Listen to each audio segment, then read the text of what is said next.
And it's been just a struggle. It's hard when you lose somebody. It's just hard because it's like your life changes and you like, this person birthed me. How do I move forward without having this person in my life? I was really walking around exposed. It was like I didn't have a shirt on when she passed away.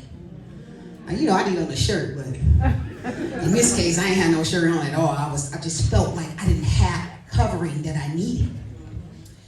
So one night, I had an event coming up the following day, but I went to sleep the night before and I had a dream. And my mother came to me in this dream, and I'm gonna set the scene up so you can actually visualize this dream with me. Imagine being in a school, in the gymnasium, and this, y'all remember them little cots at daycare where kids lay on? Okay, so in this case, it was like all of these dead people laying on these cots in the gym. And my mother used to call me every single day and tell me that she loved me. But a couple days before she died, we had a slight altercation. And I was mad. And I left the house and she called me the next day to apologize and I didn't answer the phone. The next day she passed away. And she called to tell me, I love you. I'm sorry, I love you. So I went to sleep and I had this dream. So I'm taking y'all back to the gymnasium now. We on the cots. So I run into the gym. I'm like, there go my mama. She right there. Mom, I love you. And she didn't wake up. So I felt a little discouraged that she ain't up. But then she rose up. And she looked at me and she said, you know that scripture in the Bible say, train up a child in the way that he should go? And I said, yeah. She said, you keep going. You keep going. And she laid back down and never came back to me. But let me tell you something. I didn't need a financial inheritance from my mother when she passed away. The dream was enough. The dream was an inheritance of faith. It sustained my life. It's been my sanity. It's kept me out of jail. It's kept me from popping off on somebody. I already used that. I'm just trying to tell you. But the dream was enough for me. It was enough. And I want to tell all of you that if you got a dream, it's enough.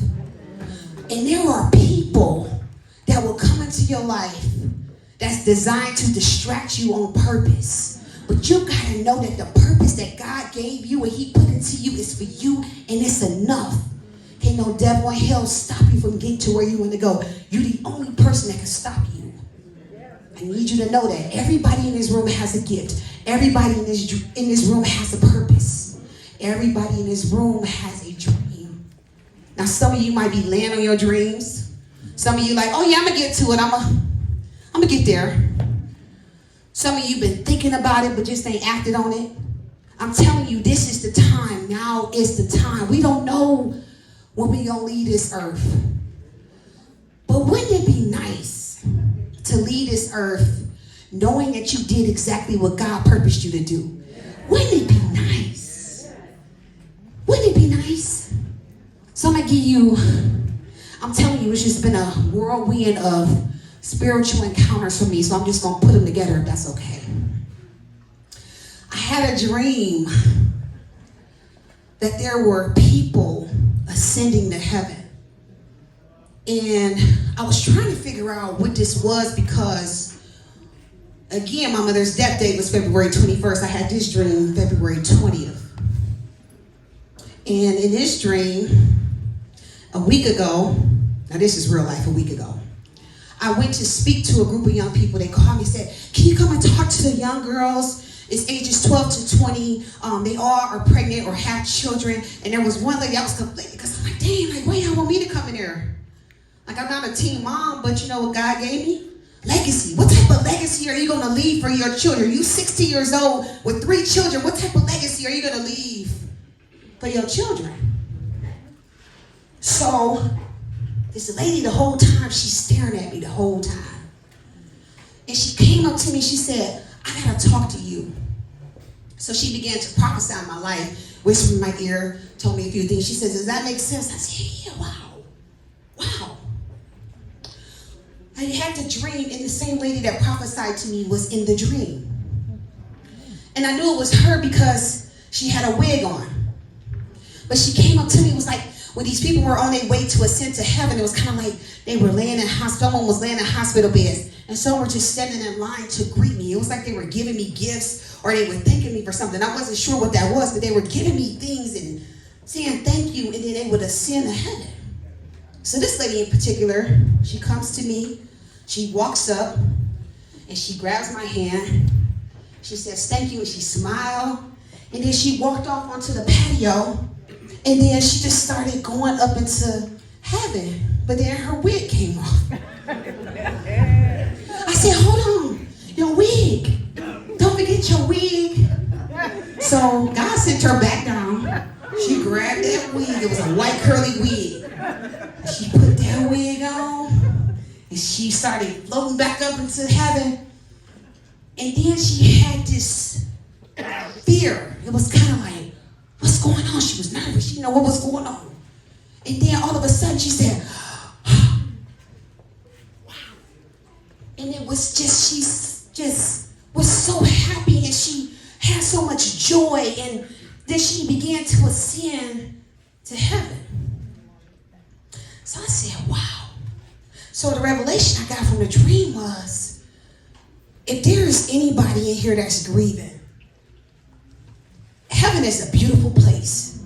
When I tell you in the dream, I felt the wind. It was like a crisp, cool wind that was just coming down. I felt it in my dream. I felt it in my sleep. And I woke up crying tears of joy. And I said, wow. It was my mother telling me, I'm okay, but I need you to keep going. So this morning, I told you I had an eventful day today. Woo! I went to sound healing this morning. Not sure if y'all familiar with sound healing, but it's just sound and it heals the body through instruments and stuff like that. And I be needing to get my sleep so I can be looking good. So I be going there to go to sleep. So I went and got me some rest. But in this particular time, this was the first time I went to sound healing, and I cried. And I cried in my sleep. It was like you go into this really deep meditative state. Just so y'all know, if you've never experienced this, it's a beautiful thing. And I'm just crying, crying, crying. And it was this rain stick. She was like,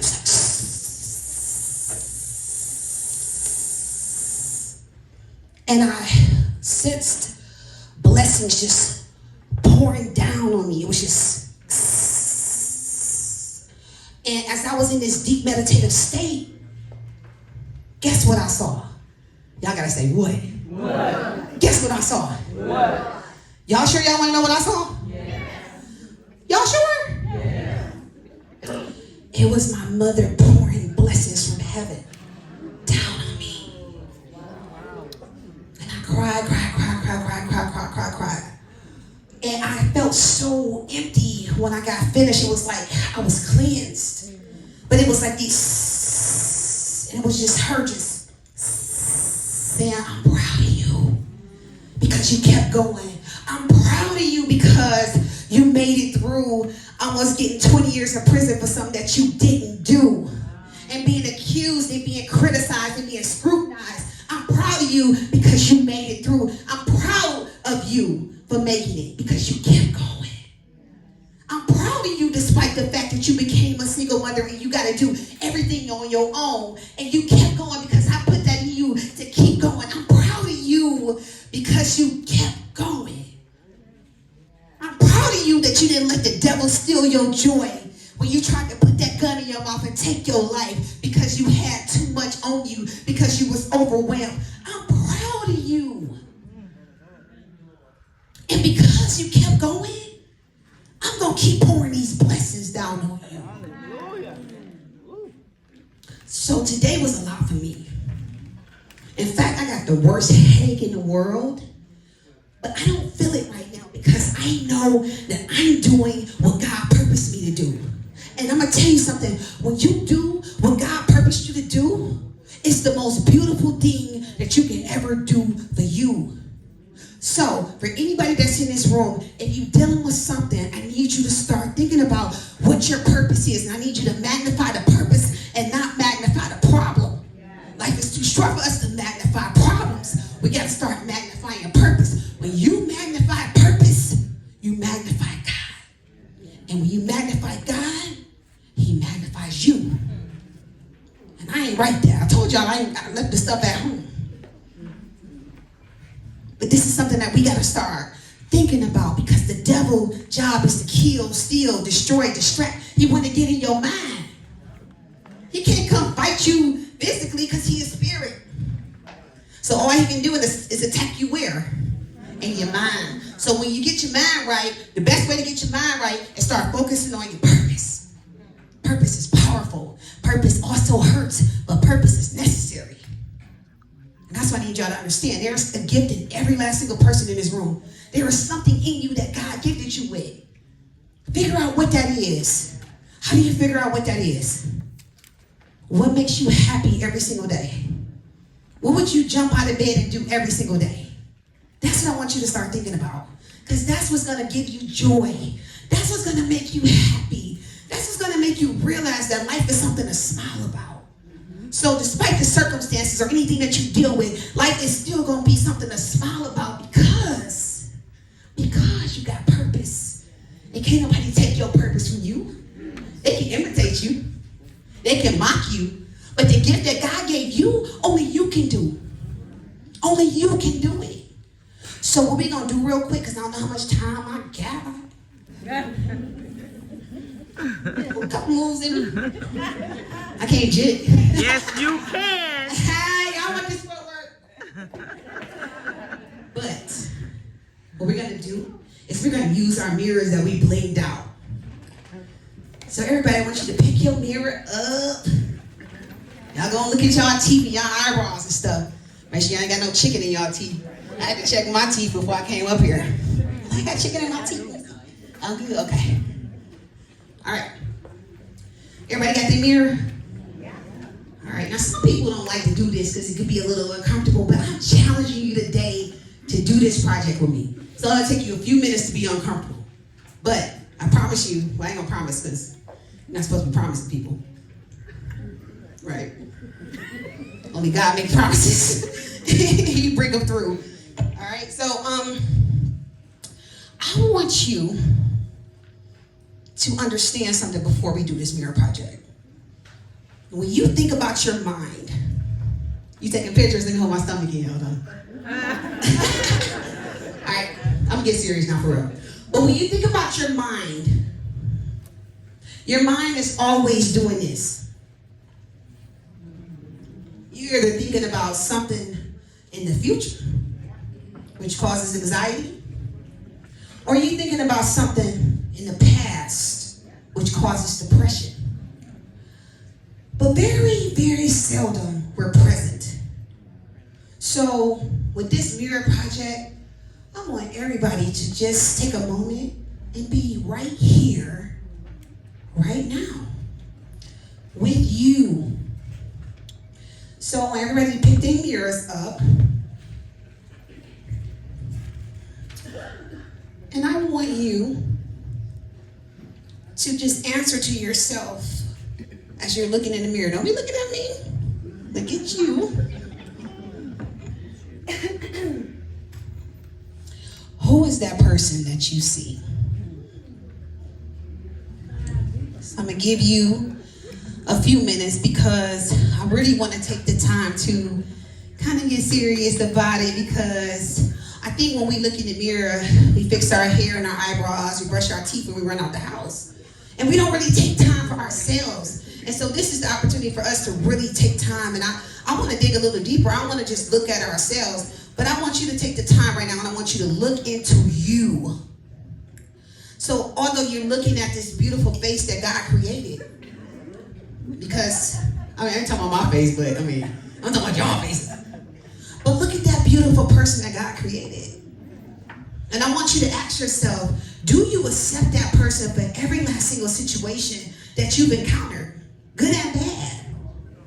The times when people have hurt you and you questioned yourself, are you okay with the person that you see in the mirror? Do you love that person? And if you don't love that person, ask yourself, how can you not love and like what God created? You are fearfully and wonderfully made. You are beautiful. You are a jewel. You matter. And there are some women in here because we nurturers. We always doing stuff for other people, and sometimes we forget to take the time to look at ourselves. So today, it's about being present. Pick that mirror back up, girl. Yes, ma'am. And I want you to ask yourself a question. Do you see me?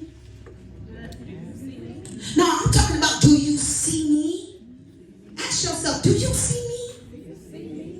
Not the package that's on the outside, not the eyebrows, not the hair, not the makeup, but do you see the gift that's in me? Every gift that I have that's in me? Do you see me? I need you to look deeper. Take that mirror and bring it a little bit closer to you. That's what I'm talking about. The boogers out your nose.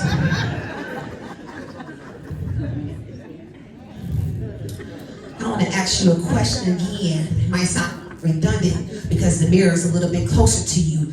Do you see me? Do you see my gift? Do you see my heart? Not my cleavage, but do you see me? Do you see the gift that I have? Do you see what God has equipped it with? Do you see that person? I need you to see that person, because if you see that person, if you see the gift, can't nobody take that gift from you. That's yours. That's what God gave you. The gift that's in you. What's in your heart?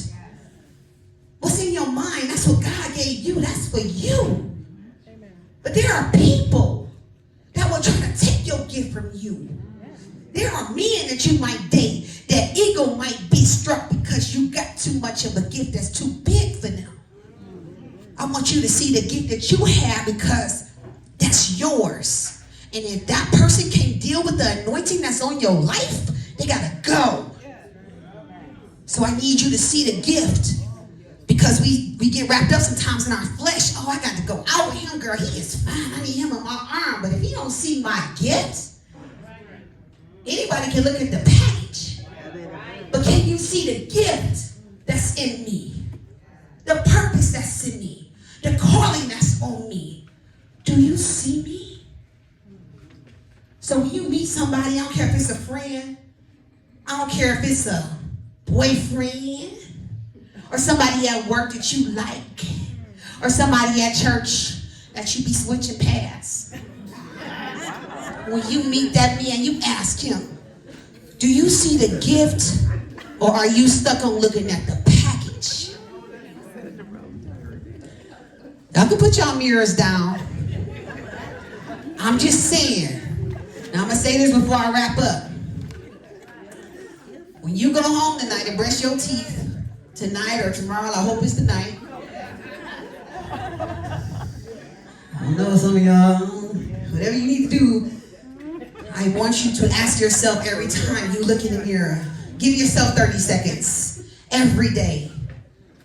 And ask yourself, do you see me? And don't forget who you are. God bless you all. Thank you so much for having me today.